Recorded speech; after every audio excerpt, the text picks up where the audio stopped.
pelatihan software kuning 2018 bagi trainer, seminar publik keterbukaan informasi 2018 sebagai keynote speaker, hibah bansos online 2018 sebagai trainer, seminar jaringan internet tingkat nasional 2018 sebagai guest speaker, dan basic internet security 2017 sebagai keynote speaker. Penghargaan sebagai achievement atau keberhasilan penghargaan keterbukaan informasi publik tingkat provinsi 2018 peringkat kedua di Provinsi Banten ya Pak.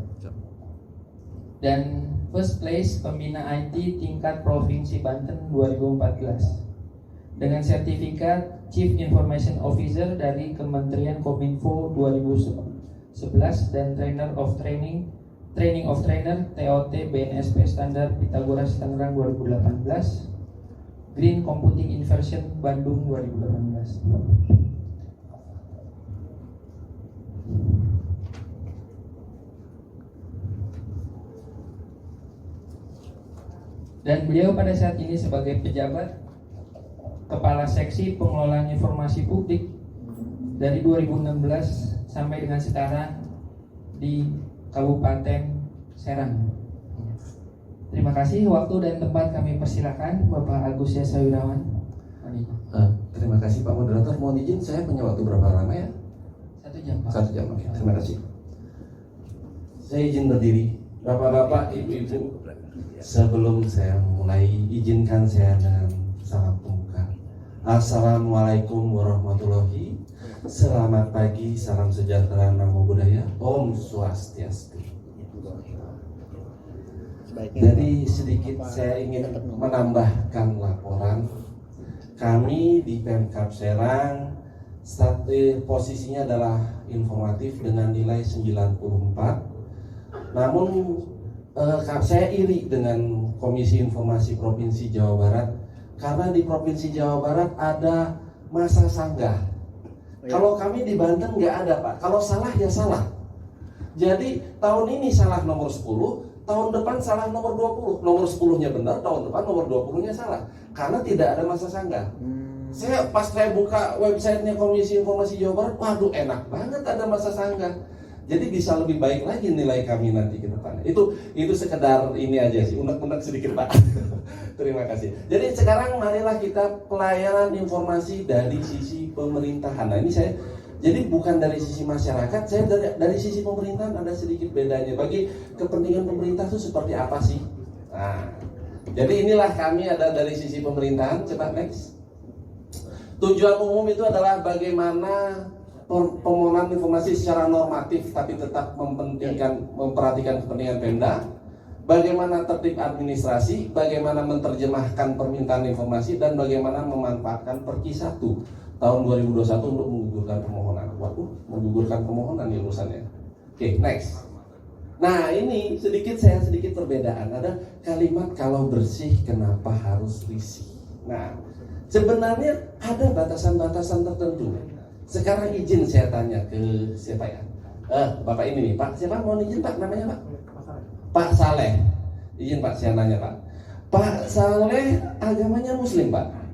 Muslim benar. Sudah akil balik Pak? Sudah. Sudah sunat Pak? Sudah. Bisa buktikan Pak? Itu kan? Bahwasanya Pak Saleh sudah sunat itu bukan sesuatu yang salah. Pak Saleh tidak harus risih. Namun kalau yang nanyanya ke bina-bina kayak gitu, ada batasan yang harus diambil. Sampai mana orang boleh nanya? Gitu ya. Jadi sini sedikit bahwasanya pemerintah ada batasannya loh dalam meminta informasi. Sampai mana sih dia boleh minta? Oke, next. Peran Kominfo sebagai ujung tombak pelayanan. Kalau di Kabupaten Serang izin, di sini kami di Perbumnya ada tentang pelayanan informasi pasal 24K, bahwasanya pada saat ada PPID pelaksana mendapatkan permohonan informasi nih, pada saat Anda dapat ada LSM atau perorangan bahwa surat datang ke kantor, 1 hari kerja harus dilaporkan ke Kominfo supaya Kominfo bisa melakukan pendampingan. 1 hari kerja. Kenapa 1 hari kerja? Argonya harus cepat, Pak. Kalaupun tidak bisa langsung datang Kominfo, biasanya kalau kami di WA saja.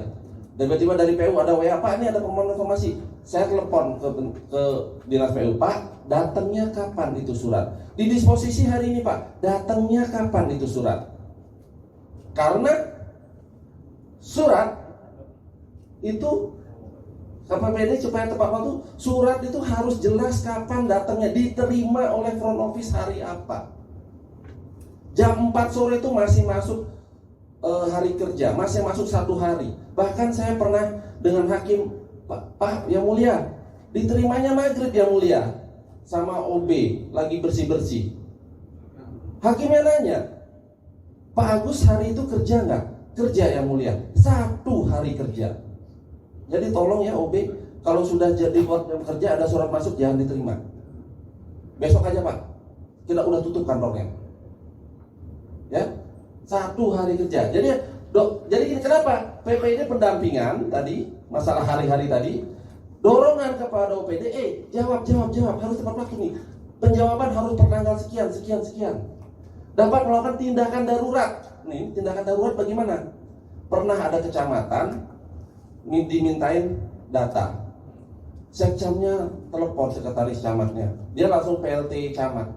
Pak, saya 2 tahun lagi pensiun, Pak. Saya udah kena serangan jantung.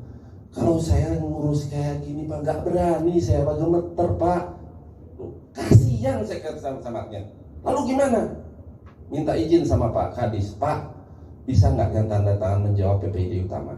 Ini kondisinya kayak gini, sekcamnya nggak berani tanda tangan karena urusan LSM. Takut dia. Udah ngenes gitu loh sekcamnya. Yang penting badan publik menjawab tepat waktu. Nah, kenapa harus tepat waktu nanti kita ada. Next. Peran ini Pak di kalender saya ini nempelnya kayak anu loh. Tanggal sekian harus jawab, tanggal sekian harus jawab. Saya ada kalender 1x1 ini. Semua dinas di situ semua. Tanggal sekian harus jawab, pleng. Tanggal sekian harus jawab, jawabannya perpanjangan. Oke, dari tanggal sekian jawab, perpanjangannya tanggal berapa? Tempel lagi stiker. Bahwasanya per tanggal itu tuh harus dijawab. Jawabnya apa? Lewat pos. Harus diposkan per tanggal itu. Ngepostinnya sore-sore nggak apa-apa. Yang penting tanggal itu harus diposkan. Surat masuk tanggal sekian, hitung 3 hari, hitung 10 hari, hitung 17 hari. Harus ada ininya. Harus ada remindernya. Ini di tembok saya ini kayak gini. Ada stiker-stiker untuk penjawaban. Oh ini dinas mana yang harus dijawab? Oh ini dinas mana. Oh satu lagi. Karena kami melakukan itu dari 160 sidang seprovinsi Banten, Kabupaten Serang cuma kebagian 3. Kita ada 9 ya, 8 kabupaten 1 provinsi. Dari 166 kalau dibagi kan 16 ya. Kita cuma kebagian 3. Rapi menjawabnya. Dan 3 itu menang. Oke, lanjut. Nah, 1, kita harus memanfaatkan ada jalur informasi yang dikecualikan. Jadi kita LH lawannya pun harus undang-undang. Undang-undang 23 kita pakai untuk mengcounter undang-undang 14. Harus ada legal. Ini kita sengaja buat, kami bahkan menyewa lawyer, firma hukum untuk membuatkan hal seperti ini. Kalau ada hal-hal yang ini, makanya pas baru ada PPID Bekasi LHP dibuatkan, saya sangat menyarankan untuk ke PT UN dan MA. Riskan, karena kalau misalkan sudah buka satu, buka semua loh. Bisa minta semua loh. Ini yang riskan sekali. Oke, lanjut.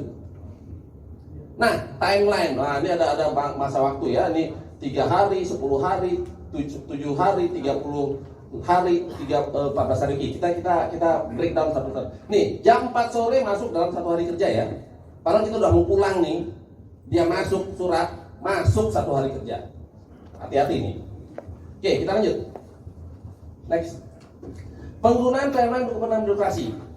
Misalkan PPID melakukan pasal Perkis 2021 pasal 31 ayat 2. PPID melakukan pemeriksaan kelengkapan permintaan informasi publik paling lambat 3 hari sejak permintaan informasi dicatat dalam buku register. Apa maksudnya?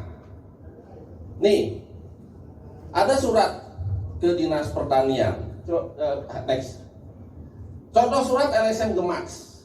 Surat ke Dinas Pertanian hanya kayak gitu, maksudnya banyak ya, panjang ya, cuman saya ambil inti-intinya. Ke Dinas Pertanian minta, maaf saya nggak kebaca ini, nama Poktan yang kegiatan JUT. Oke. Diterima oleh resepsionis jam 4 sore. Apa yang dilakukan resepsionis? Naikin ke Kadis. Kadisnya sudah pulang. Ya. Kadis disposisi kemana? JUT. Ada yang dari pertanian nggak? JUT itu disposisi ke bidang mana? Bidang ketahanan pangan. Disposisi ke bidang ketahanan pangan. 1 hari lagi. Dari bidang ketahanan pangan disposisi ke Kasih. Kasih ketahanan pangan 1 hari lagi. Kasihnya ngumpulin data seminggu. Enggak, 2 hari lah. Ngumpulin data 2 hari.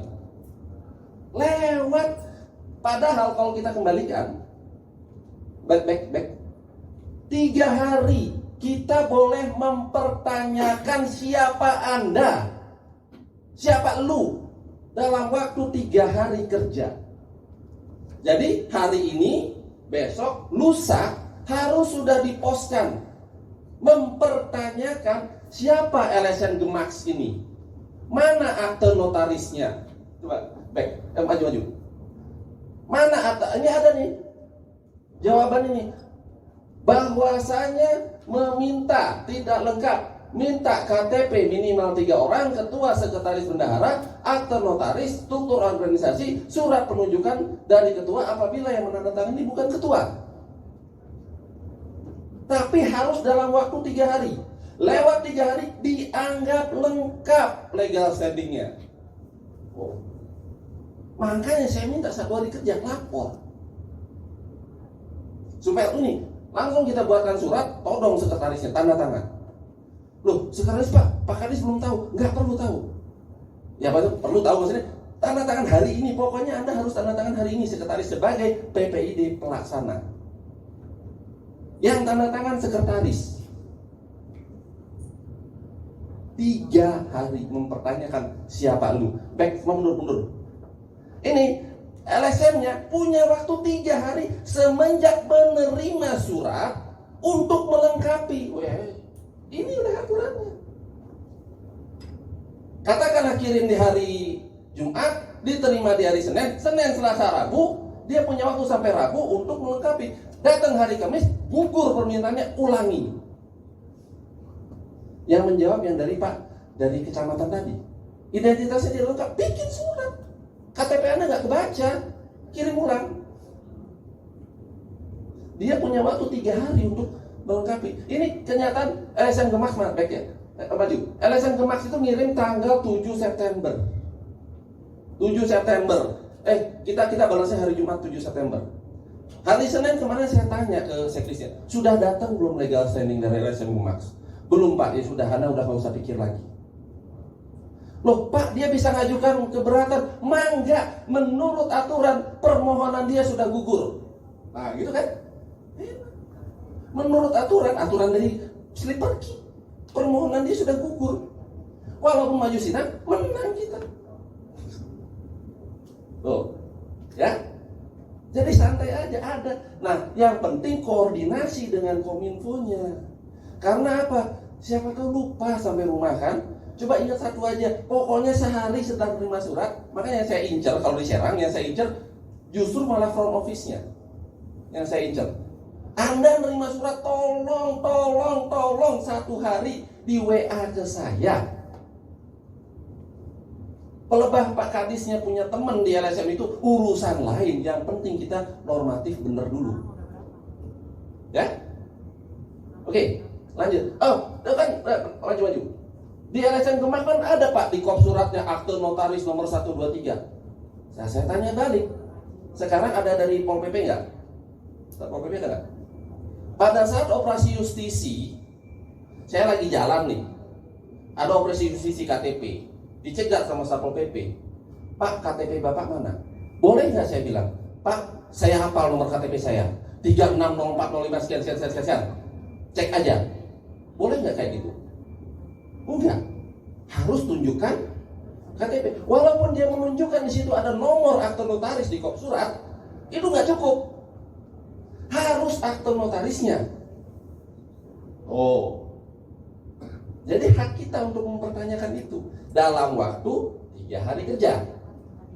Maju lagi. Wah, bener-bener Pak, datang Pak legal standingnya, akte notarisnya. Ini ada di situ, di Patar Sihotang itu. Di surat permohonan Patar Sihotang menandatangani sebagai ketua. Di akte notaris Patar Sihotang sebagai pembina. Pertanyakan lagi. Anda bukan ketua. Anda pembina. Pertanyakan lagi. Oh, ini ada surat penunjukan. Lihat tanggal suratnya. Sama nggak dengan tanggal surat permohonan informasinya? Jadi kita gunakan itu loh. Loophole, celah-celah hukum, menggugurkan pemohon. Kita belum bicara materi, belum bicara apa yang dia minta. Baru tak-tak-tak-taknya aja. Ya. Jadi itu, ingat 1 hari kerja, koordinasikan dengan Kominfo. Lanjut. Nah, yang kedua, ada 10 hari boleh meminta tambah 7 hari. Nah, ya kan? Setelah 10 hari boleh minta tambah 7 hari. Ini ada contoh. Permintaan BOP anggota dewan atas nama Agung Adungli. Jadi gini ya. Di negeri Wakanda, yang namanya anggota dewan, kalau dimintain SPJ, susah banget. Ada yang dari Shetland nggak? Di negeri Wakanda, anggota dewan kalau dimintain SPJ, BOP, susah banget. Lah ini diminta sama masyarakat. Ya kalau di Serang tidak. Kalau di Serang jauh. Kalau di Serang berbeda. Tuh, saya udah jangkau 3 kali loh ya. Ini susah, BOP-nya nggak ada. Padahal dapat biaya operasional ketua dan wakil ketua. Saya sebagai PPID, ini barang harus dikasih, boleh keluar. Rincian rekapitulasinya. Dia dapat BOP 10 juta kemana aja walaupun tanpa kwitansi. Cukup ke yayasan anu, cukup gitu doang sebenarnya. Nggak perlu kwitansi, cukup rekapnya aja. Tapi itu pun susah mintanya. Gimana dong caranya? Nah, jadi maju. Ini sudah sampai sidang ya. Adungli membuat permohonan tanggal 16 Maret. Oke? Tanggal 1 April kita bikin.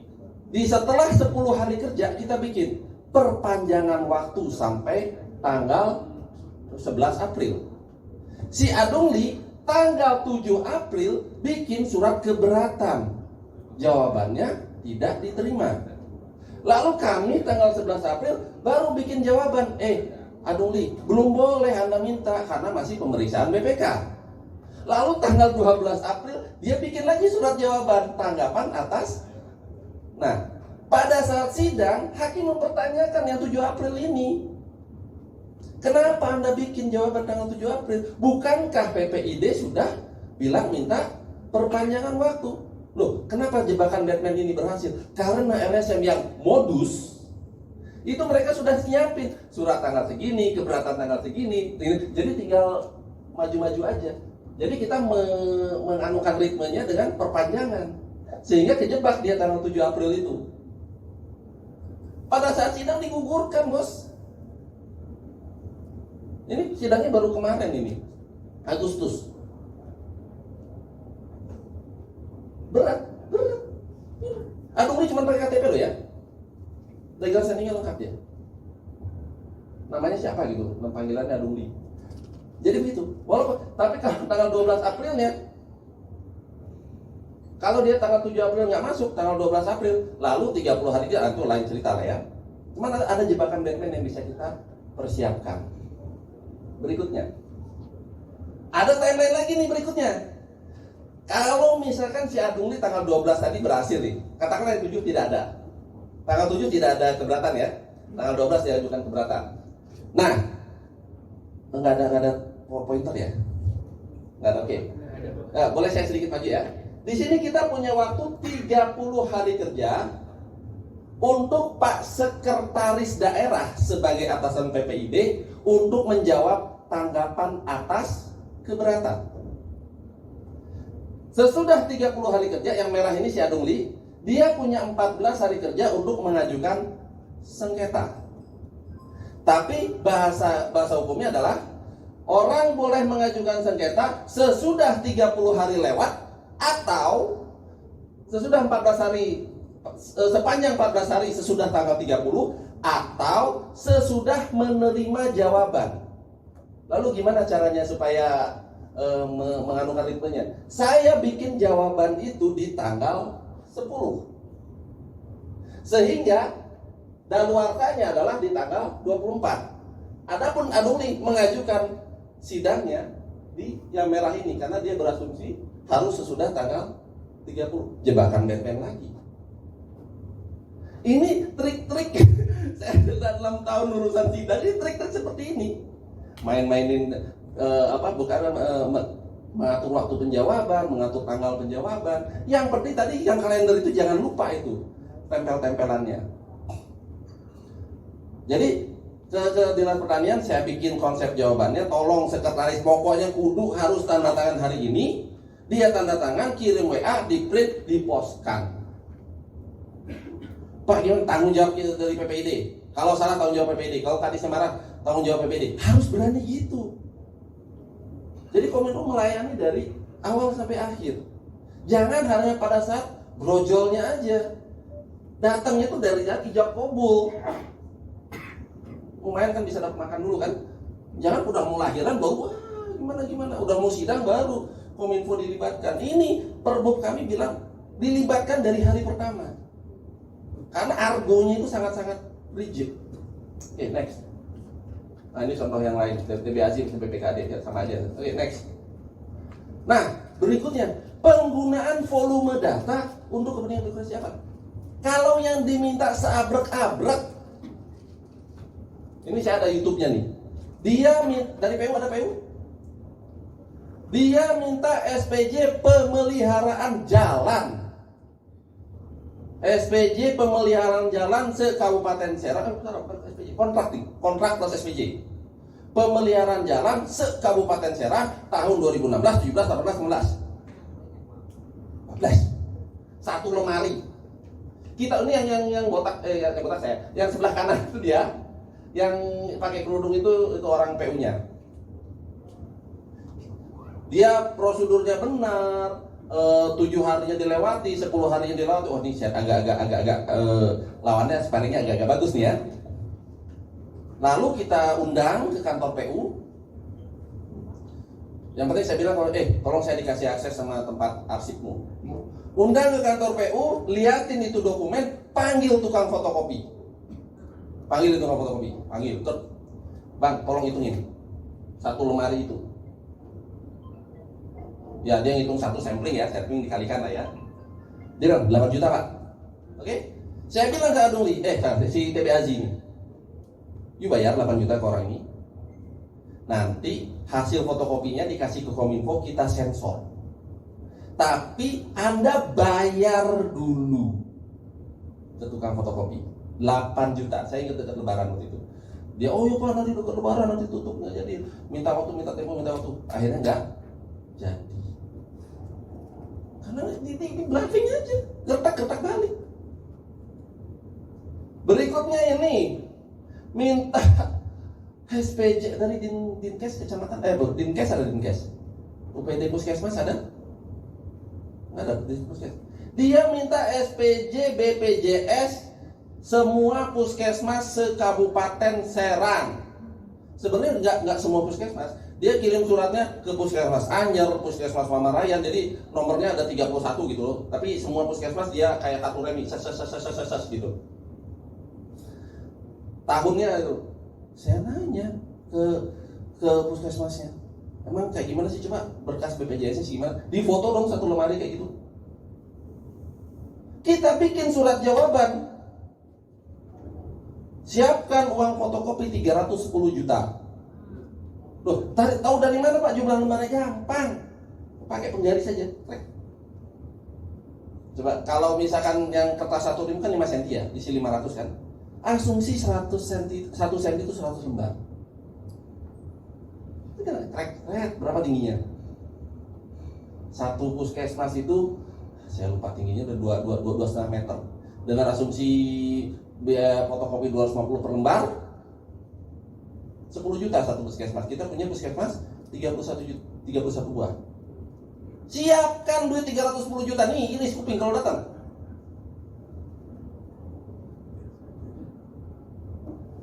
Ini urusannya.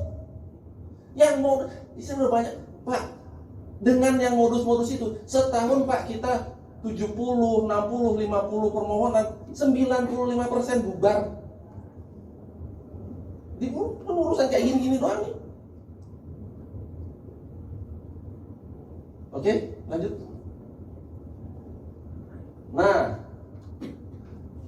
Nah, oh ya, balik. Kan misalkan, Pak, gimana kalau dia mintanya soft copy, Pak? Yang tadi itu, yang seabrek itu, dia mintanya soft copy. Gunakan aturan undang-undang tentang kata tadi saya konfirmasi ke Bu Pawat ya dari arsip. Tidak mengatur kewajiban bahwasanya Pemda wajib menyediakan soft copy, nggak ada. Menyediakan hard copy iya. Menyediakan soft copy enak banget, tinggal satu flash disk kelar urusan. Data pindah lagi. Mana BPJS itu ada data pasien segala macam lagi kan? Wah repot. Nggak, pokoknya kita fotokopi hard copy lalu kita sensor. Saya dari 2016 itu sudah beli cat hitam sama palet buat melukis itu, sampai sekarang belum pernah kepake. Belum pernah ada yang benar-benar memfotokopi sampai saya harus nge-clear hitam, nyensor yang bagian yang dirahasiakan. Sampai sekarang belum pernah. Kedua, putusan Komisi Informasi hanya sebatas informasi itu terbuka atau enggak. Ini udah terbuka satu lemari, kopi gak sana. Putusan KAI yang ngomong gitu kok. Nah, apa? Pokoknya saya cinta alam, nggak mau boros kertas. Ya nggak apa-apa, scan aja di warnet. Per lembarnya cuma 2.500 kok, tambah mahal. Ini loh, boleh, mau soft copy boleh. Ayo kita scan sama-sama di warnet terdekat. Jangan pernah minta duit ke LSM ya. Cibinong tuh pernah masuk penjara loh gara-gara itu. Pernah dengar cerita Cibinong kan? Dari Cibinong, dia fotokopi. Pak silakan ini biaya fotokopi berapa Pak? 10 juta. Udah Pak, minta nomor rekening aja, nanti saya transfer setengahnya nanti saya kasih pada saat ngambil. Dikasih nomor rekening pribadi kan, tek ditransfer. Jadi barang bukti, nginep 2 hari. Lumayan kan makan gratis. Pungli. Ini semua, makanya saya bilang panggil tukang fotokopi, langsung amprokin, ini lu bayar ke dia ya. Terus tukang fotokopinya, lu jangan fotokopi kalau cuma kasih DP 100.000, pokoknya harus 8 juta full, baru bergerak fotokopi. Ya, next. Nah, wah kalau bener-bener fotokopi bagaimana? Contoh kontrak nih, wah kontrak ya. Di kontrak yang riskan itu RAB. Kenapa? Ketahuan kemahalannya. Ya kan? Bakwan 10.000 di warung sebelah juga cuma 5.000, gitu kan? Nah, menurut Perki LKPP, peraturan kepala LKPP, yang namanya RAB itu yang bagian harga satuan dan total itu dihitamkan. Ini gunanya nanti saya pakai cat itu loh. Saya hitamkan bagian yang ini nih. Jadi cuma tahu belanja bakwan 25, teh botol 10, martabak 25 dengan total belanja 675. Ini saya kasih simplis saya. Tapi kalau di kontrak itu semua rincian satuan dihitamkan. Ya kalaupun ada. Pak boleh nggak kontrak dikasih? Boleh. Tapi harus dihitamkan RAB, nama direktur, nomor rekening direktur, nomor KTP direktur, alamat direktur, alamat perusahaan. Nama perusahaan nggak apa-apa. Pada intinya yang muncul di kontrak yang sudah disensor akan sama dengan yang muncul di papan proyek. Nggak ada bedanya. Kerangka acuan kerja segala macam. Tanggal juga ada di papan proyek. Boleh fotokopi kontrak. Bahkan saya tantang kan, 1 lemari kontrak nggak difotokopi kok. Jadi simpel aja, mainkan aja peraturannya. Coba next. Penggunaan aturan untuk kepentingan birokrasi. Nah, ada pemohon meminta SPJ Makmin seluruh OPD se-Kabupaten Serang tahun 2016 sampai 2019 yang terdiri dari foto rapat, absen, foto kue, notulen, kwitansi. Satu dinas aja udah pusing bikin kayak gitu kan? Iya kalau ingat moto, ya kan? Loh, tapi kita lihat aturannya. SPJ itu diatur dari mana? Di Permendagri 13, lebih tahu lah ya, Permendagri 13 tentang keuangan negara. Yang dimasuk SPJ apa? LRA. Akhirnya dikasih LRA semua dinas yang mengandung kata-kata Makmin. Koringnya berapa? 523 lah. 523 sekian. Cuma dikasih LRA-nya doang, nih LRA-nya nih. Nggak puas, mari kita sidang. Saya akan nanya, siapa yang mengharuskan kita memfoto rapat? Aturan mana yang mengharuskan kita ada foto rapat? Mungkin kalau diperiksa inspektorat, kalau ada foto rapat akan membantu pemeriksaan. Sunnah, bukan wajib. Akan membantu kalau barang-barang ini ada kan, kalau diperiksa dari inspektorat. Akan membantu kalau barang-barang ini ada, tapi tidak harus ada. Kwitansi, nah ini kwitansi itu saya udah baca buku putusan KI Banten, kwitansi itu nggak pernah dikabulkan. Kwitansi bukan termasuk yang boleh diberikan. Yang diberikan LRA mah gampang, kasih aja. DPA kasih aja. Oh, LRA maaf. LRA, nah ini balik ke LRA. LRA boleh diberikan sesudah pemeriksaan BPK dan diparipurnakan ke Dewan. Apa maksudnya? LRA tahun 2022 diperiksa BPK di bulan Maret, selesai Juni, paripurnakan Agustus. Jadi kegiatan Makmin kita hari ini, kalaupun ada LSM yang minta, dia baru boleh memegang barang itu dengan posisi sudah diperiksa oleh BPK, udah bersih lah ya, udah clear oleh BPK, itu di bulan Agustus tahun depan. Gitu. Simpel aja. Gunakan waktu. Ya tadi BOP kan masih diperiksa BPK. Nah, jadi ada inilah trik-triknya. Next. Nah, ini dia. Tadi sudah dibahas tentang VR. Fax access request, permohonan yang sama ketiga badan publik. Apa maksudnya? Yang tadi itu. Minta DPA ke desa A, desa B, desa C, desa D. Oh udah, lewat dari 3. Udah masuk PR. Menyebabkan pengalihan SDM dalam jumlah besar. Apa maksudnya? Yang tadi itu berkas yang satu lemari tadi, ngangkutnya kan rame. Susah kan ngangkutnya. Banyak orang yang akan terlibat dalam urusan ini. Ini sudah masuk alasan untuk VR. Bahkan karena Kominfo tahu karena semua dinas lapor pada saat ada permohonan, pernah saya dalam sidang saya ingatkan pada hakim, yang mulia, orang ini minta data ke dinas A, B, C, D, E, F, G, ke desa E, F, G, H, I, J, K, lebih dari 3 yang mulia. Gimana nih? Nyolot saya iya. Ingatkan ke dewan, ke hakim, supaya di VR kan semua. Udah jelas-jelas pasalnya ada kok di keputusan KI-nya. Saya ngambil 2 ini aja, menyebabkan permohonan yang sama, cuman beda nama doang, esensinya sama, ya.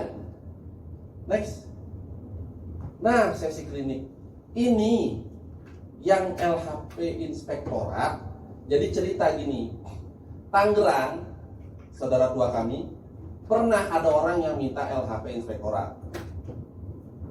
LHP Inspektorat pada waktu ke KI, argumennya adalah tidak boleh karena berdasarkan Perpres.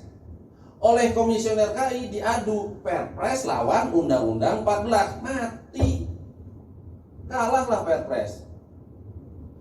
Masuk ke PT UN, masuk ke MA putusannya. Pada saat masuk PT UN, diadunya pakai undang-undang tadi. Undang-undang diadu sama undang-undang. Sehingga membatalkan keputusan Komisi Informasi. Akhirnya LHP tidak diberikan. Ini dasar ini yang dari tetangga kami, daripada kami harus repot-repot ke Mahkamah Agung segala, dari awal kita sudah bilang nggak boleh minta. Dan saya sangat menyarankan Bekasi yang tadi inspektorat itu maju, karena sudah ada putusan MA-nya kok. LHP itu nggak dikasih. Mungkin pada saat sidang di Komisi Informasinya tidak menjawab, 7 hari lewat, 10 hari lewat, 35 hari lewat. Ya kalau sudah kayak gitu kan memang hakimnya udah kesel. Ini apa sih? Lewat-lewat mulu, skip. Bahkan kadang-kadang pada saat putusan juga nggak hadir. Waduh, udah itu. Ya, sebenarnya ini bisa dibatalkan. Makanya tolong banding. Nah, tadi saya bilang nih, bagi ada OPD yang membawa contoh yuk kita bahas sama-sama. Ini karena kalau Kominfo-nya nanti sudah, saya jadi Pak, setahun Pak, ini 3 bulan aja, 3 bulan sudah melayani semua OPD dan OPD merasa dibantu oleh Kominfo. Semua dengan senang hati melapor ke Kominfo. 1 hari lapor Kominfo, 1 hari lapor Kominfo. Kominfo langsung kasih output. Ini konsep jawabannya. Tanda tangani. Tolong sekretarisnya. Oh, sekretaris Medan pakai AN. Kasihnya mana? Kasih umumnya mana? Pakai AN. Saya pernah sampai gitu. Pakai AN. Sekretarisnya lagi ke Medan. Jadi bahkan Pak Kadis ini belum baca. Karena Kadisnya lagi tugas luar ke Jogja. Pernah juga saya dapat yang antik itu, di amplopnya ada tulis rahasia. Nah, nggak dibuka dong. Udah lewat 10 hari baru dibuka, ternyata permohonan informasi. Waduh, ini urusan aneh gitu. Untungnya sih nggak lanjut. Tapi kalau ini harus berargumen sama hakim nanti. Kami nggak berani buka karena ada tulisan rahasia. Kami nggak tahu ini barang apa. Harus berani berargumen begitu. Ya kalau kami sidang cuma selemparan batu ya, karena dekat dengan kantor KI ya, jadi cuman begitu aja, lumayan jarak terus OPD curcol dikit. Ya, next. Oh, jadi ini ada alamat 2000, masih ini nomor lama ya. Jadi kalau misalkan ini nanti boleh nomor saya kalau misalkan ini. Tapi kalau ada yang bawa PI nggak sekarang? Yang selain dari kecamatan tadi, ada yang bawa permohonan informasi, kita bahas. Kan saya nantang ke Pak Anwar, tolong dong, ada yang bawa PI? Kita bahas di sini. Karena kalau sudah Pak Anwar ya, jangan takut kebanjiran Pak. Kalau sudah jalan setahun 2 tahun, 5 menit baca tuh udah tahu jawabannya apa. 5 menit aja. Ini nih terjemahannya apa sih? Ini sistemnya yang diminta apa sih? Oh, ini dijawab dengan ini. Oh, ini dijawab dengan legal standing. Saya tinggal bilang ke staff saya legal standing. Langsung dihitung 3 hari, langsung bikin surat. Siapa yang tanda tangan Pak? Sekretaris Pertanian. Oke. Cari nama sekretaris Pertanian dengan NIP-nya. Langsung di WA. Pokoknya sekretaris Pertanian hari ini harus tanda tangan. Langsung poskan hari ini. Oh, kenapa pos? Karena stempel cap pos itulah kunci waktu penjawaban. Tidak ada debat bahwa saya dijawab per tanggal sekian. Pak Sidang, mana bukti posnya? Ini Pak, lacak pos. Yang terima siapa? Ini. Enak. Jangan pakai kurir. Misalkan OB kita disuruh ke rumahnya. Terjadi dusta. Nggak ketemu rumahnya Pak. Oh enggak, rumah saya berasal sebelah kandang ayam. Pakai pos saja. Kalau rumah alamat tidak ditemukan, saya malah senang. Dikembalikan oleh pos, alamat tidak ditemukan. Senang saya. Sidang gampang Pak ini. Dari pos nggak ketemu alamatnya, mau diapain? Jadi normatif hari-hari tadi harus dipenuhi. Masalah nanti barang yang dikasih apa, nanti dari Kominfo biasanya konsul dekat ya dengan bagian hukum kan, kantornya. Nah itu bagian hukum, ada pertanyaan gini, enaknya jawaban seperti apa? Nanti bahaya nggak kalau dijawab begini, bahaya nggak kalau dijawab begini? Jawabannya udah bersih, sudah ada komentar dari bagian hukum. Nanti juga tolong dari dinas, pulang dari sini, inventaris informasi apa di dinas masing-masing yang tidak ingin diketahui oleh publik. Yang tadi ya, inspektorat sudah LHP. Misalkan dari kelompok tani, saya nggak mau Pak by name by address anggota kelompok tani, masukin. Jadi Kominfo menginventarir langsung bikin semua daftar informasi publik yang dikecualikan. Jadi sekaligus nyewa law firm sekaligus. Nah kalau kemarin karena memang yang menjawab cuman inspektorat dan yang urgent waktu itu, ya udah kita jalanin inspektorat dulu. Tapi seharusnya semua dinas memberi masukan ke Kominfo. Saya punya informasi ini, Pak bisa, saya bisa, kudu bisa, pokoknya dikecualikan. Cari dalilnya. Makanya kita sewa kantor pengacara, biar mereka yang cari dalilnya. Gitu. Jadi seperti itu. Jadi untuk sementara yang garis besarnya seperti itu. Mungkin mudah-mudahan kita bisa pertajam lagi dengan tanya jawab. Waktu dan tempat kita kembalikan ke moderator. Terima kasih. Terima kasih Bapak narasumber. Kita berlanjut kepada sesi pertanyaan. Mungkin ada